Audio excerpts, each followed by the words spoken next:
राष्ट्रिय भलिबल खेलाडी हेमन्त बहादुर मल्ल, पूर्व एपिएफ खेलाडी, हाल म्याग्दी जजाला परिवार अस्ट्रेलियाको पुरुष भलिबल टिमको सदस्य। मैले आज एउटा एकदमै खुसीको कुरा लिएर आएको छु। त्यो खुसीको कुरा हो हामी सशस्त्र प्रहरी बल सङ्गठनकै र पुरुष भलिबल टिमकै एकदमै खुसीको कुरा, खुसीको दिन रहेको छ आज।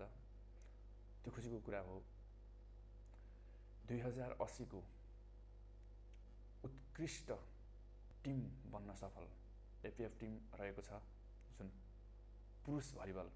मैले सम्पूर्ण टिमलाई सम्झेको छु, सम्पूर्ण दाइहरू गुरुहरू एकमुष्टमा सम्झेको छु। जो यो सम्झिने क्रममा विजय थापा दाई जापान, लोकेन्द्र गिरी दाई जापान, टेकराज जबर्सी दाई अस्ट्रेलिया, म यतै छु अस्ट्रेलियामै, अनि हाम्रो क्याप्टेन दाई आदरणीय दाई महेन्द्र श्रेष्ठ दाई लगायत अन्य प्लेयरहरू दाईहरू हुनुहुन्छ। राजकुमार निरौला, विनोद चन्द दाई, एकदमै मैले मनदेखि नै सम्झेको छु। रूपेन्द्र गैरे दाई, सन्तोष महता भाइ, एपिएफको नयाँ भाइहरू सबैलाई मैले मिस गरेको छु र सबैलाई सम्झेको छु। टिमप्रतिको माया, सङ्गठनप्रतिको माया सधैँ मबाट भइराख्ने नै छ।